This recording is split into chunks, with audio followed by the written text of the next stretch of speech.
تو 6 مہینے تو میں روتا ہی رہا، مستقل ہی روتا رہا، بغیر آواز آنسو ٹپکتے رہتے تھے۔ اکثر لوگ مجھ سے پوچھتے تھے کہ کیا نزلہ ہے، تو میں ایسے ہاں سی کر دیتا تھا، بتاتا نہیں تھا کہ میں رو کیوں رہا ہوں، شیخ کی وجہ سے۔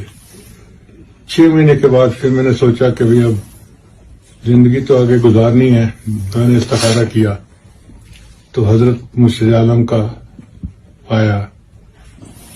حضرت کی تقریر میں نے 10 سال پہلے سنی تھی مسکین پور شریف میں،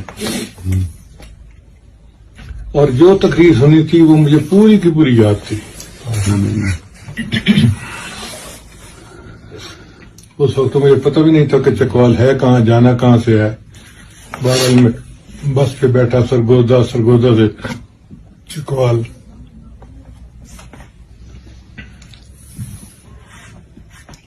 حضرت سے ملے،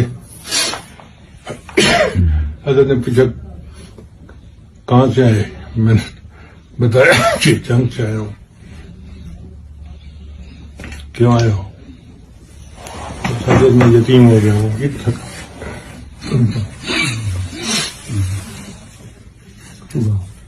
میں نے رونا شروع کر دیا۔